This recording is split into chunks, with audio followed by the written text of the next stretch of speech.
Today we are in Luke chapter 8,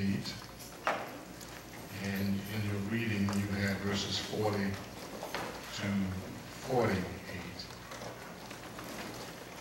And I just want to look at verse 41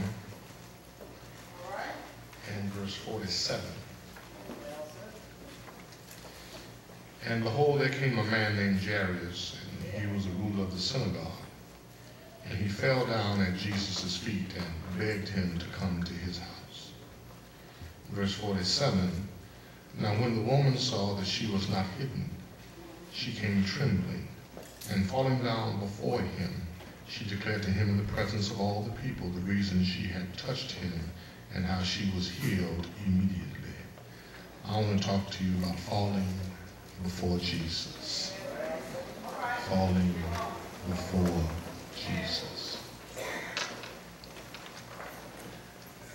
I'm a peculiar kind of guy. I'm not one to take my religion lightly. One of the things that I have learned is that when one falls down before another, it's an act of worship. And so I'm not the one that lets the police in Los Angeles make me get on my knees.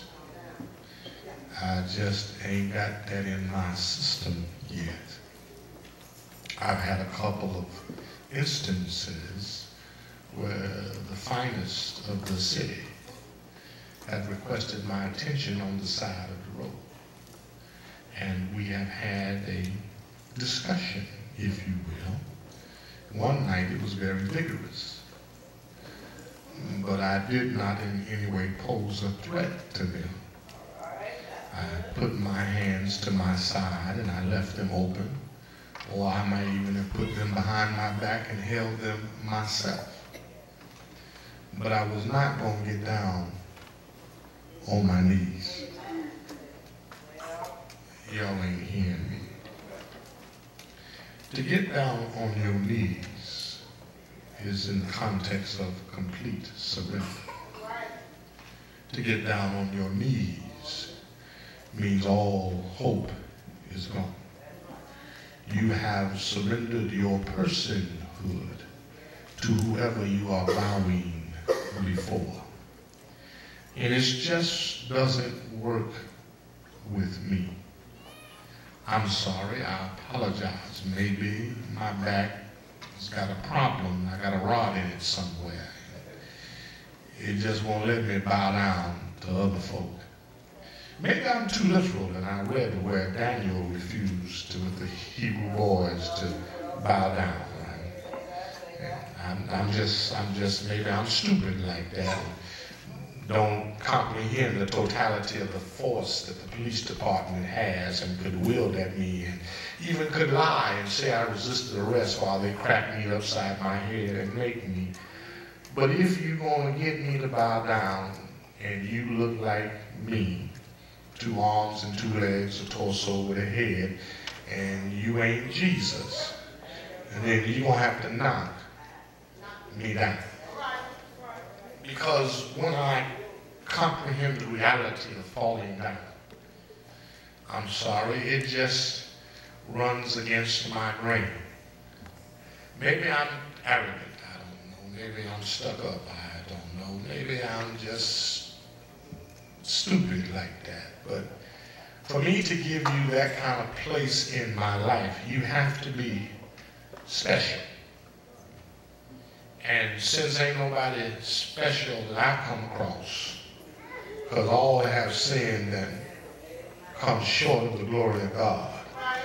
And the only special folk I know ride the little yellow bus, and I ain't seen none of them in here. So I just don't do that. I just don't do that. I'm sorry, I just don't do that. I might have the most beautiful woman in the world on my arm. She might love me with all of her passion. I might return the favor. But I'm sorry, darling, I'm not going to bow down. I have had guns pulled in my face, and I didn't surrender. I didn't bow down. I may have hollered, I may have run, I may have fought. And in different occasions, I've done all three of those things, but I just did not bow down. I say that because what we have to comprehend is that in our lives, we do bow down. We have to choose who we're going to bow down to. Oh yes, we bow down. Don't think you don't. You bow down. Some of you bow down, you're slaves to fashion. You bow down to the fashion world. You got to have the newest thing out before it gets out good. You got to be the first one on the block with the newest pair of pointed-toed high-heel shoes when they came out last fall. You got to have it. Some of you have to have the latest hairstyle. You have to go to the beauty shop every week, and not every other week, but every week. You have your appointment, and nothing hinders you from being at the beauty shop. Not wind, not rain, not sleet, not snow. You're better than the postman. You're gonna make it to your round at the beauty shop. You're gonna get there. You're gonna be there, and you're not. The phone cuts off, honey. You know, I was in the beauty shop. You can't call me when I'm in the beauty shop. I'm not answering no phone. I'm getting taken care of. I'm getting my print on. Help me somebody. There's some that are slaves to sports. Y'all ain't heard the word I just said.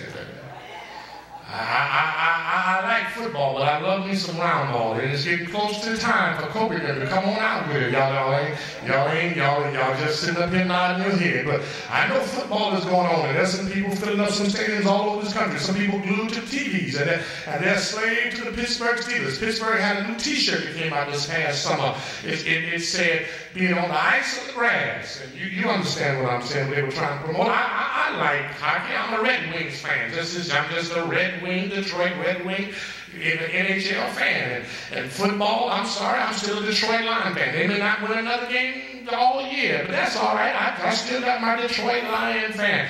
Basketball, I got the purple in my blood. I happen to love me some Los Angeles Lakers. Win or lose, I'll sit there, I'm a Laker fan. But I ain't bowing. I miss some Laker games. I don't sit down there with Jack Nicholson. I don't always get to watch him on television. And if I miss him, I don't go and look at the replay later on that night. I don't have it on DVR. It's just, I missed it. If I catch a highlight, I will. I'm trying to get you to comprehend that for many of us, we bow down to some things that in reality we should not be bowing down to.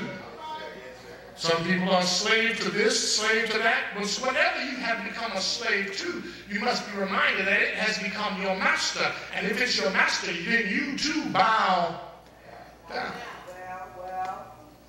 Today, we have two instances, and I'm going to try to do both of them. But in relationship to what we have said the previous 2 weeks, this is a culmination, if you will, of the majestic activity of the miraculous power of Jesus. Y'all ain't heard the word I just said. Jesus is showing off, y'all. He's letting everybody know that he's not just 100% man, but he's also 100% God. Because he's doing things that only God can do. They got a guy out there that's trying to fool y'all on TV called Chris Angel. He got a show called The Mind Freak where he levitates and all this other kind of rigmarole. And some of y'all watching that mess, I ain't even watching it because I know that it ain't nothing but demonic activity helping him to accomplish what he's accomplishing. Let me help you understand something. You can't just levitate. The forces of gravity pull you down. So if the forces of gravity are pulling you down and you are quote-unquote reversing the forces of gravity, then you have to reverse the forces of gravity strong enough and well enough to where either you negate gravity or you still struggle against gravity. Now, if you are struggling against gravity, then that means you are still being held by gravity. But if you negate gravity, then that means you just keep on going and don't never stop. You're with me. Now, I want you to understand that you cannot negate gravity. So now, if you cannot negate gravity, then you struggle against gravity. And if you struggle against gravity, gravity will win. It's not an effortless activity unless the force that is putting you in struggle against gravity is a force other